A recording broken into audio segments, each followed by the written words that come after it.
दररोज या ठिकाणी उपस्थित राहिले. बऱ्याच वेळापासून कुणी गीताच्या माध्यमातून तर कुणी विचाराच्या माध्यमातून आपली सेवा सद्गुरूच्या चरणापाशी मांडण्याचा प्रयत्न केलेला आहे. पण आमचे संचालक महात्मा नाव घेत राहायला लागले, वेळ चालत राहायला लागलेला आहे. वेळ कोणासाठी थांबलाय का? नाही. माणसे बी येत राहिले, संत येत राहिले. लिस्ट महाराजाकडे एवढी अशी लांब लचक लागली की नेमकं नाव कोणाचं घेऊ.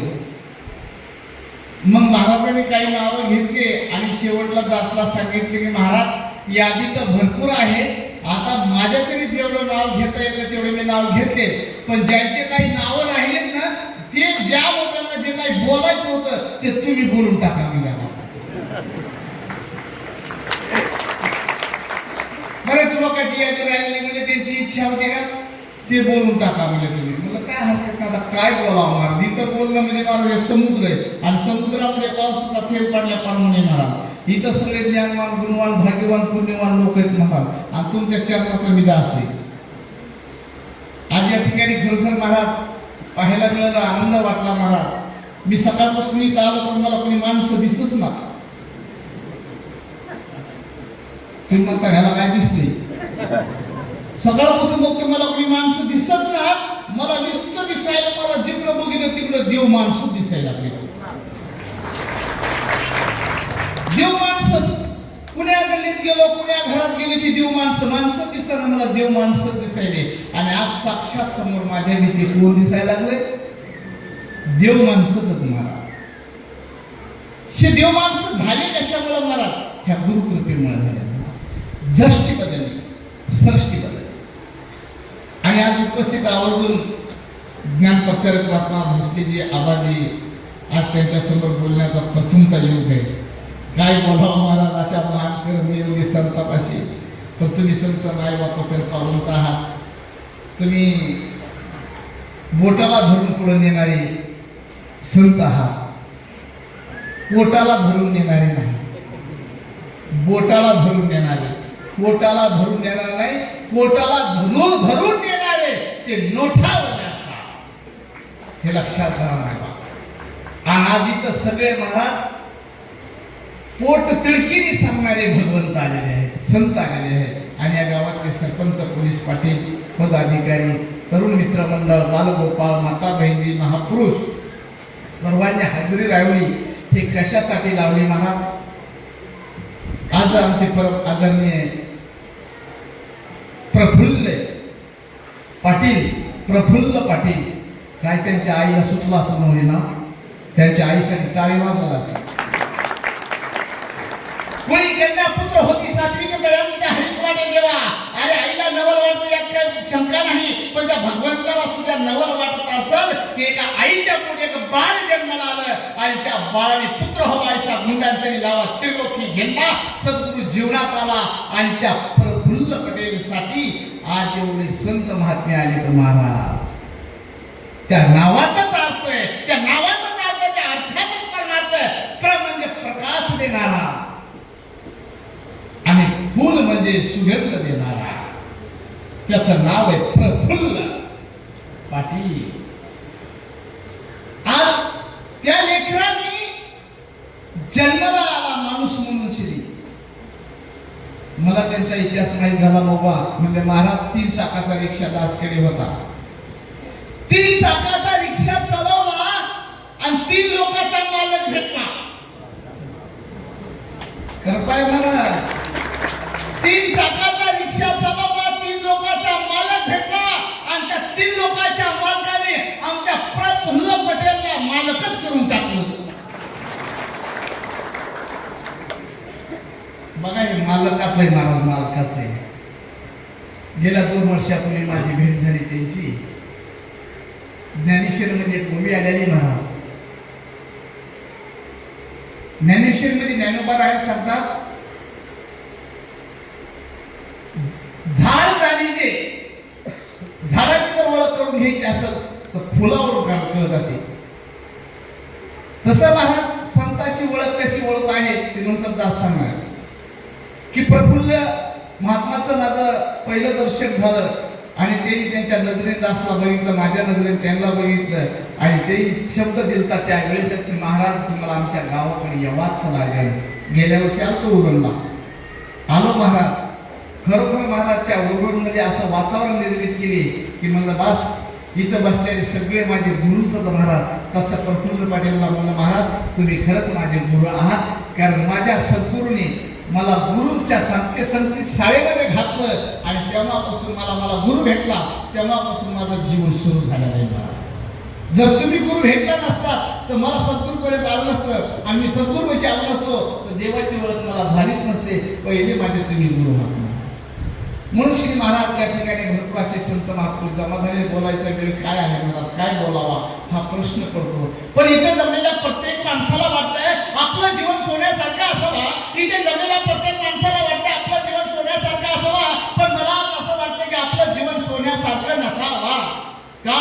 सोनं कुणाच्या बोटात तर कुणाच्या गळ्यात तर कुणाच्या कानात असतंय. सोनं कुणाच्या बोटात, कुणाच्या गळ्यात, कुणाच्या पायात असू शकतंय, कुणाच्या तिजोरीत असू शकतंय. म्हणून मला असं वाटतंय आपलं जीवन सोन्यासारखं नसावा, आपलं जीवन एखाद्या परिसासारखं असावा. कारण ज्याच्या संगतीत जावा त्याचं सोनंच व्हावा, त्याचं सोनंच व्हावा.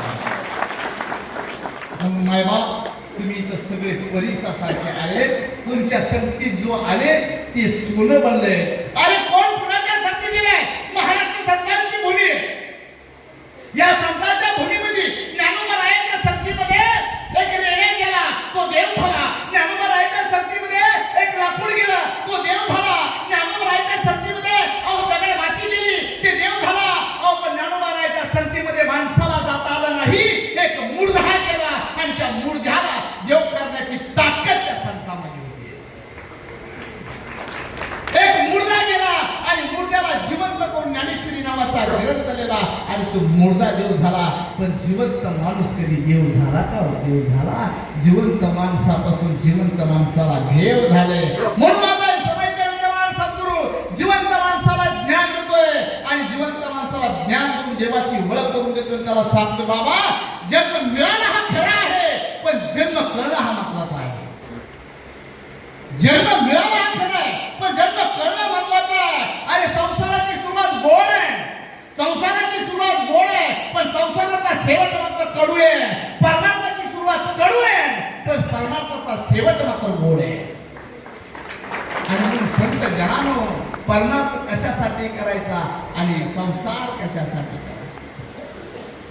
संसार नाही कुठे राहतो दिवस तळमळ. या संसाराच्या राड्यामध्ये माणूस अडकलेला आहे आणि याला बाहेर काढणं म्हणजे सोपं नाही महाराज. आज कुठकुठून लोक आले महाराज, 500-700 किलोमीटरवरून श्री संत महापुरुष आले. हे कशासाठी?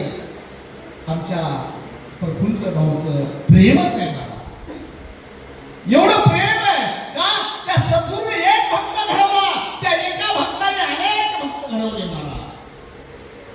आणि मनुष्यनी महाराज या ठिकाणी हजारोच्या संख्येने संत महात्मा येतात जातात आणि त्यांना साथीदार तसेच भेटले महाराज. आमचे नरेशजी, संतोषजी, अनेक संत महापुरुष, आमचे चौधरीजी, असे अनेक संत महात्मा सानिध्यात आले महाराज. संतांचं सानिध्य प्राप्त कुणाला होत आहे? भाग्यवंताला होत आहे महाराज. कितीतरी ग्रंथ प्रहार जरी वाचले, अरे देवाची जर प्राप्ती नसेल तर आमचा जन्म व्यर्थ जाईल. अजून या मोठ्या लोकांमध्ये लोक देवाची भक्ती करतात, देवाला मानतात, पण देवाला जाणत नाही. मग या मोठ्या लोकांमध्ये दोन वर्ग आहेत. एक देवाला मानणारा वर्ग आहे आणि एक देवाला जाणणारा वर्ग आहे. एक वर्ग देव करून देवाला मानतो, पण एक वर्ग देवाला मानून तो मी आणि जाणतो मी. दोन वर्ग आहेत, एक मानणारा वर्ग आहे आणि एक देवाला जाणणारा वर्ग आहे. झोपू नका, प्रेमाने बोला. झोपू नका.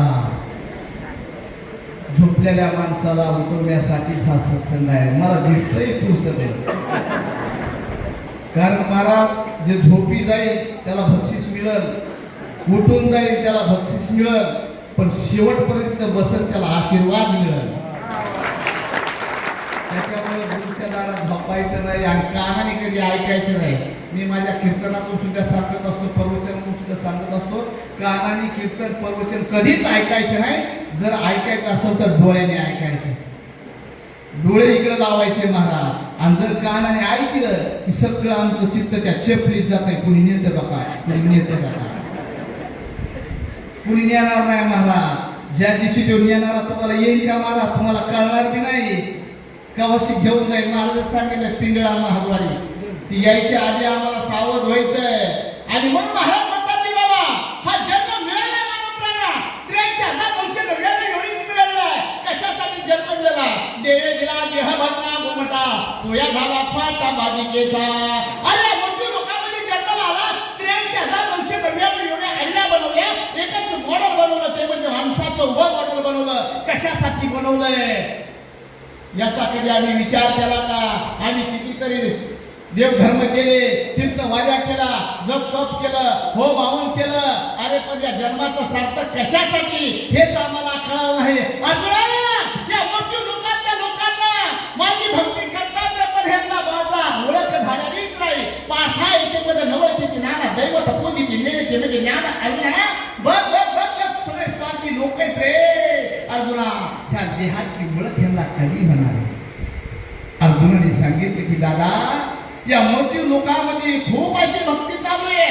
दादा सगळे लोक तुझंच नाव घेत आहेत, तू या लोकांची भक्ती करणार, यांना मुक्त करणार नाही का. त्यावेळेस भगवान श्रीकृष्णाने सांगितलंय, कुणाला शंका असेल कार्यक्रम संपल्याच्या नंतर विचारावा. कारण इथे ज्ञानप्रचार लागणार. शास्त्र पद्धत कुठलाही ग्रंथाला आणि ग्रंथानुसार महाराज देवाची ओळख करून घ्या. तुम्हाला सांगणारे लोक भरपूर आहेत, पण दाखवणारे लोक फक्त एकच मंडळ, ते म्हणजे संत निरंकारी मंडळ. दाखवणार आहे आणि बोलून दाखवणार आहे, करून दाखवणार आहे, चालून दाखवणार आहे. बोल ऐसे बोले ज्याने विठ्ठल बोले. ज्या शब्दाने, ज्या मंत्राने, ज्या नामाने विठ्ठल सुद्धा नाचतो ते मंत्र तुम्हाला सद्गुरूच्या कृपेने मिळाल. शास्त्र बोलतंय आणि म्हणून त्या शास्त्रामध्ये अर्जुनाला उपदेश केला की अर्जुना हे लोक मला मानतात ते मला ओळखत नाही. अर्जुना या लोकांचा उद्धार कसा मी करणार. त्यावेळेस अर्जुनाने सांगितलं की दादा हे जग तुझी भक्ती करायला लागलं आणि तू म्हणतो की दादा की हे लोक मला मानतात तर मला ओळखत नाही. नेमकी तुझी ओळखण्याची खून काय आहे, कसं आहे. अर्जुना या मृत्यू लोकांमध्ये 4 प्रकारचे माझे भक्त आहेत. बघ कोणते समजून घ्या. तुला तो पहिला अर्थ म्हणीजे, दुसरा जिज्ञासू बोलीजे, तिसरा अर्थ म्हणीजे ज्ञानी. चौथा अर्जुना तो एक पहिला अर्थ भक्त आहे, दुसरा जिज्ञासू आहे, तिसरा अर्थ आहे आणि चौथा ज्ञानी भक्त माझा आहे. आणि 3 भक्ताचं काय केलो म्हणजे 3 भक्ताला यात्रेत पाठवलं म्हणजे यांचा बाजार भरला. अर्जुना एकच भक्त माझा, तो भक्त ज्ञानी. ते ज्ञानी कसा, ज्ञानोबराजाचं वर्णन करतात. ज्ञानी भक्त कसा होतो. ज्ञानी भक्त सद्गुरूला गेल्यावर सद्गुरूचं ज्ञान घेतल्यावर होतो. कोणचं ज्ञान. ते ज्ञान पजा बरे जरी म्हणी अंत्य नावे संतासी भजावे सर्वेशी तू. त्या जगात संत आहेत का, त्या जगात भगवंत आहेत का, त्या जगात भाग्यवंत आहेत का, त्या जगात पुण्यवंत आहेत का. हो आहे. कुठे राहतात. वरी राहतात का खाली राहतात. लोक तुम्ही आम्ही भक्ती करायला लागलो. कशासाठी करायलो. वरी जाण्यासाठी. मला भक्ती कशासाठी करावं. वरी जाण्यासाठी. आणि वरचे काय म्हणते खाली यायचे. स्वर्गीचे जे देव हिची जाते सगळं मृत्यू लोकी जन्म व्हावा. वरचे म्हणतात खाली आणि खालचे म्हणतात आम्हाला जायचे वरी. काय वरी मला कळलं का आम्हाला वरी काय. काहीच नाही. आम्ही देवाला जातो. रोज आमचा देव करून टाकला. सोमवार आला की महादेव, मंगळवार देवी, बुधवार विठ्ठल, गुरुवार जातात ते 7 वार देवाचे करून टाकले. पण या देहासाठी कोणता वार आहे. सगळे देवासाठी करून टाकले. पण आमच्यासाठी काय. अरे देवाचा मला कळला नाही तर काय देवाचा वार करणार आहे मला. आणि म्हणून मला खूप बऱ्या सांगतात आपला तो एक देव करून घ्यावा त्याने विनय जीवा सुख नाही. या देवाला जर प्राप्त जर करायचं असेल, या जीवाला जर सुख करून घ्यायचं असेल, देव आपला फिक्स करून घ्या. एक देव आहे खरा, बाकी माया दिला पसरा. सत्य म्हणावे निर्णा आणि शरण जावे संत बना. एकच ब्रह्मांडाचा मालक एक आहे. ज्या दिवशी आईच्या गर्भामध्ये होता त्या दिवशी 9 महिने 9 दिवस पिंडाला फिरवलं आणि फिरवल्याच्या नंतर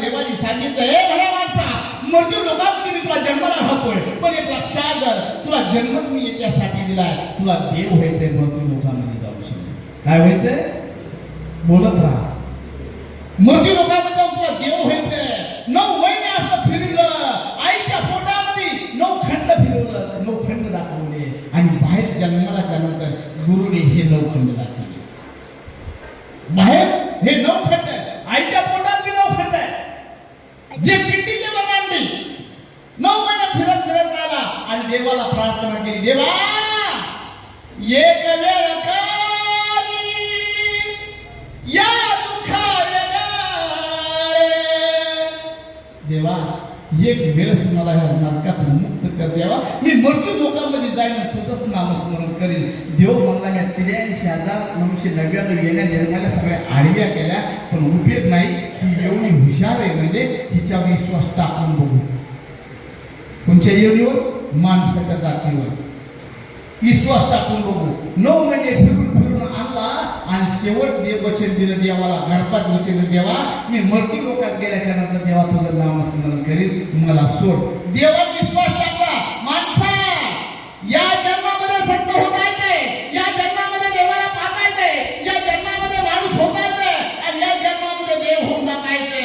मग विचार करा, आईच्या गर्भामध्ये देवाला वचन दिलं, माझे तुकोबाला मृत्यू लोकांमध्ये आले, माणूस म्हणूनच आले. ज्ञानोबाला काय बोलवाले? माणूस बोलवाले. बाबा हातोशी महाराज काय बोलवाले? माणूस बोलवाले. आणि या महाराष्ट्राच्या मातीतला नाही, त्या भारताच्या मातीतला प्रत्येक संत माणूस म्हणूनच जन्माला आला. काही लोक काही बोलवाला का? नाही, माणूस म्हणून जन्माला आले आणि जाताना काय घेऊन गेले? काय होऊन गेले? देव होऊन गेले. आणि तुम्ही आणि सुद्धा माणूस म्हणून जन्माला आलो आणि जाताना काय चालू होऊन? काय चालू? भूत जाताने भूत होऊन चाललो. माणूस उद्या नाही, संत लांबे, देव लांबे, भूत होऊन चाललो. आणि जिच्या संग आयुष्यभराने संसार केला का आणि म्हाताऱ्याला का आणि तिला म्हणा आजी तुमचे बाबा गेले. म्हातारीच्या डोळ्याला आयुष्यभर पाणी नाही आलं. का नाही आलं? तिला परमार्थ कळाला नाही, संसार कळाला नाही.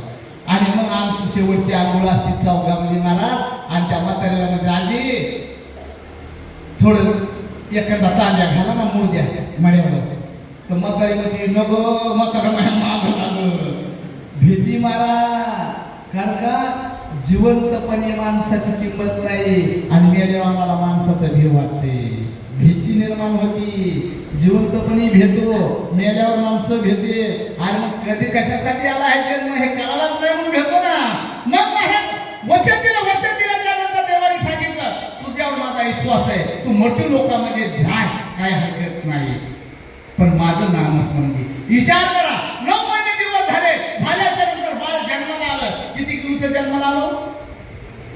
2.5 किलो, 3 किलो वाढवायचा, 4-5 किलो व्हायचं. बस आमच्याकडे 2.5 चालू राहतात. आता इकडे मुंबई समजा खाया प्यायला चांगला असतं, 4-5 काय सांगतात आपण 3 धर्मी नियम झाला. 3 किलोचा हुंडा, 3 किलोचा पिंड जन्माला आला आणि आल्याच्या नंतर रडत आला, रडू लागला, लोक हसू लागले. जन्माला आला 3 किलोचा पिंड, हे समजून सांगायचं. आणि हळूहळू तो पिंड मोठा मोठा मोठा 3 किलोचा, 3.5, 3.5चा 4, 5, 10 किलोचा पिंड झाला. आणि 10 किलोचा पिंड झाल्याच्या नंतर आईच्या लक्षात आलं बाबा जन्माला 3 किलोचा पिंड आला, पण आता हा बाळ माझा 10 किलोचा झाला. जन्माला आला तेव्हा त्याला जात धर्मबद्ध काही नव्हता. ज्या दिवशी आईने त्याला नाव ठेवलं त्या दिवशी तुम्ही सगळं जग त्याला नावच ठेवायला लागलं. ठेवायला का नाही? नावच ठेवायला लागलं. हळूहळू पिंड झाला आणि तो 5 वर्षाचा झाला. बघता बघता 10-12 किलोचा पिंड झाला. आणि मग 5 वर्षापर्यंत संस्कार तुम्ही लावले, आईने संस्कार लावले, घरामध्ये आईने संस्कार लावले. आईच्या लक्षात आलं माझ्या पोटी जन्माला बाळ आले, मी आज संस्कार लावले. 5 वर्षे आता काहीतरी बनवा लागलं, शिकवा लागलं, संस्कार लावले. आईने शाळेत नाव टाकलं, बालवाडीला नाव टाकलं आणि बालवाडीमध्ये सुद्धा एक संस्कार लावला. कोण उभी होती? घरी आई. शाळेमध्ये गेली की बाई. घरी आईने 5 वर्ष संस्कार लावले, शाळेत गेल्याच्या नंतर बाईने संस्कार लावले. हळूहळू पिंड वाढत गेला. बघता बघता महाराज हा पिंड MS-80चा झाला.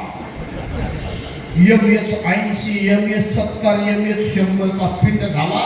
बघता बघता झाला आणि 100चा झाला तर त्याला म्हणू लागतंय महाराज ज्ञान घ्या.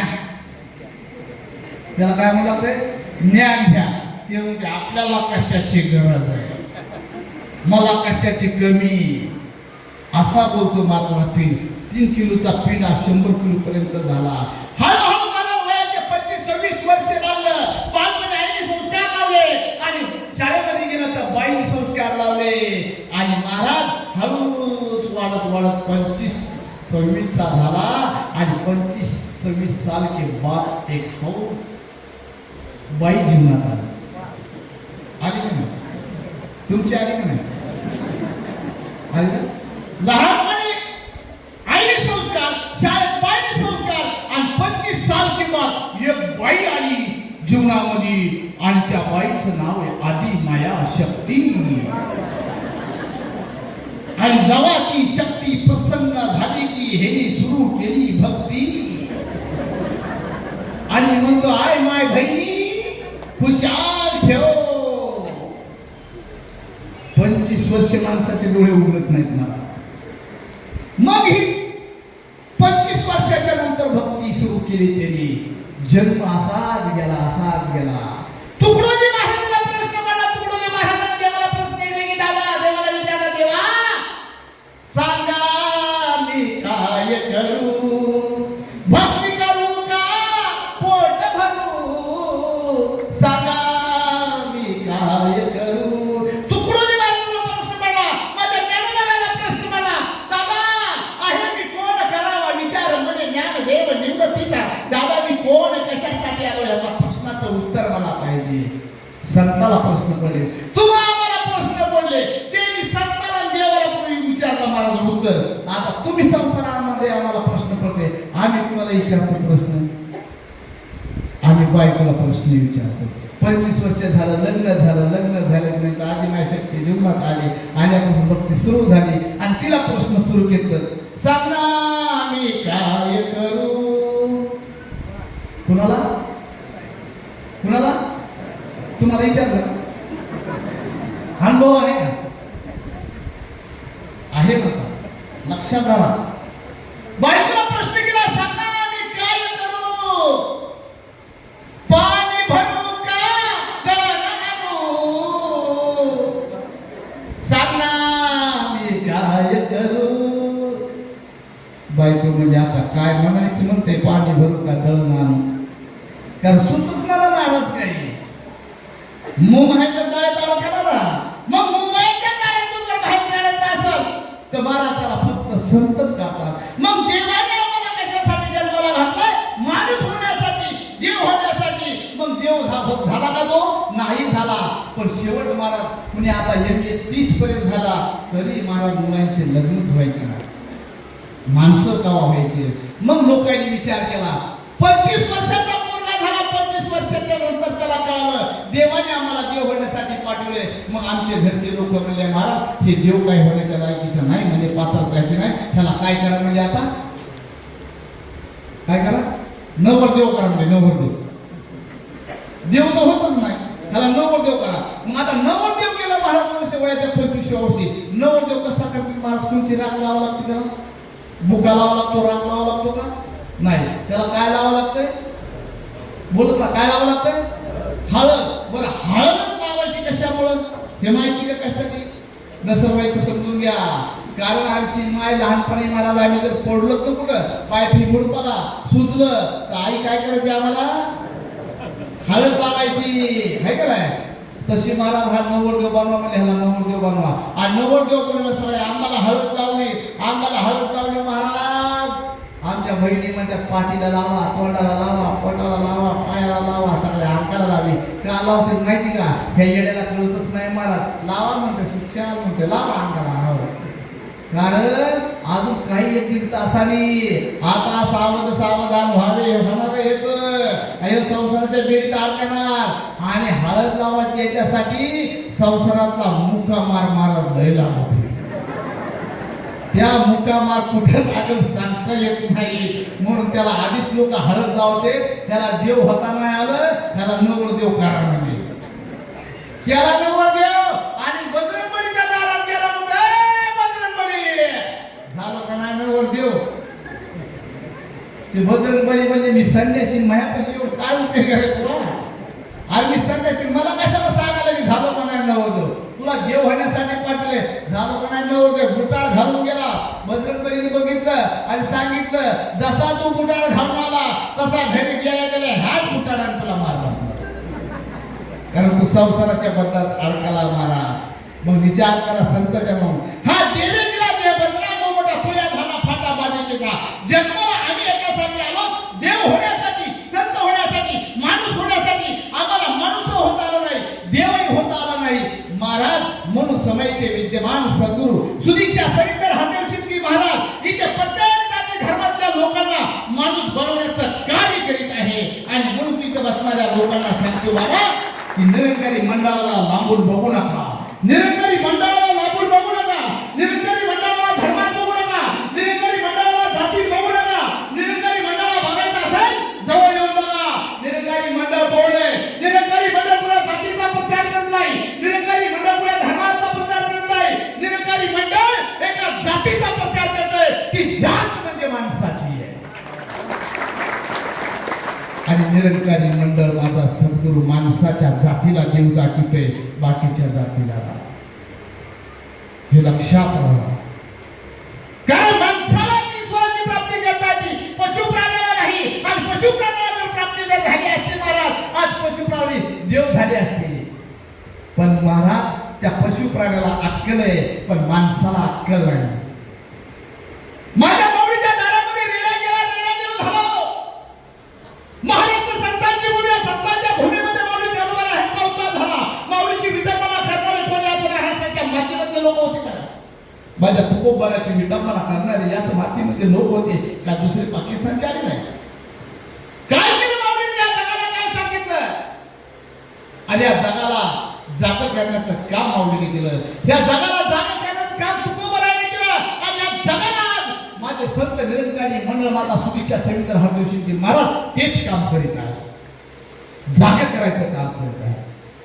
एक वेळेस महाराज माऊलीचा सोहळा चालू होता आणि चालू असताना संत निरंकारी मंडळ काय करते ते सांगायचं. चालू असताना तुकडोजी बाबा गाडगे बाबाची दिंडी आली. दिंडी असताना सगळे लोक आनंद घेऊ लागले, ज्ञानोबा तुकाराम म्हणू लागले. गाडगे बाबाला एका साधकाने विचारलं की बाबा ते लोक किती आनंद घेतात बाबा, ज्ञानोबा तुकाराम म्हणतात. आपण पण तसा आनंद घेऊ बाबा, चला आपण पण आनंद घेऊ. त्यावेळेस गाडगे बाबाच्या मुखातून शब्द आले, लेका लेका ते ज्ञानोबा तुकाराम हे नाव घेतात, पण माझ्या ज्ञानोबाराने तुकारामाने काय सांगितलं हे कुणीच बघितलं नाही.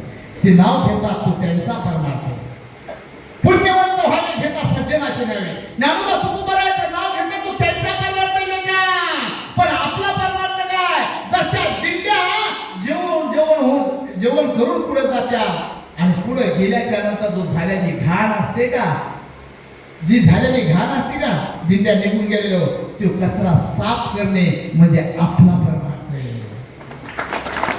आणि तो परमार्थ संत निरंकारी मंडळ करते का, घाण साफ करायचं काम करते. माझे सेवादाला 1000 रुपये रोज दिला तरी मला उभा राहणार नाही, पण फुकटा सेवा करते. हे कुणी शिकवलंय? माझ्या गुरुने मला शिकवलंय. कर्मा करी सद्गुरू वाटेल तो करू शकतो, कर्मा करी सद्गुरू जग आपलं करू शकतो.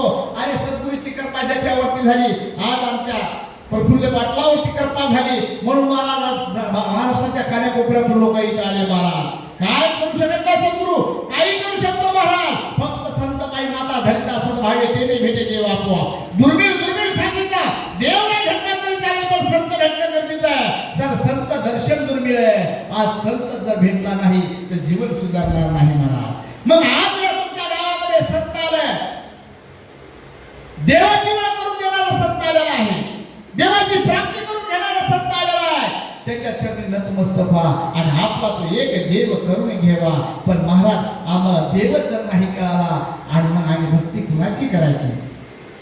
तुकाराम महाराजांच्या स्वप्नामध्ये बाबाची चरणी सांगितलं, बाबाजी आपले सांगितले नाम मंत्र दिला रामकृष्ण आहे. बाबाजी स्वप्नात सांगितलं. तुकाराम महाराजांनी ध्यानस्थ बसले आणि विचार केला की माझा जन्म कशासाठी मिळाला असेल, माझा जन्म व्यर्थ जाईल. आणि त्यावेळेस महाराज 15 दिवसामध्ये झाला साक्षात्कार आणि विठूमध्ये भेटला निराकार हा निरंकार परमात्म्याला महाराज देव पाहायचा होता म्हणून 15 दिवस लागले आणि स्वप्नात ब्रह्मज्ञान दिलं. आज माझा सद्गुरू साक्षात येऊन ब्रह्मज्ञान देतोय, साक्षात येऊन देतोय. घरी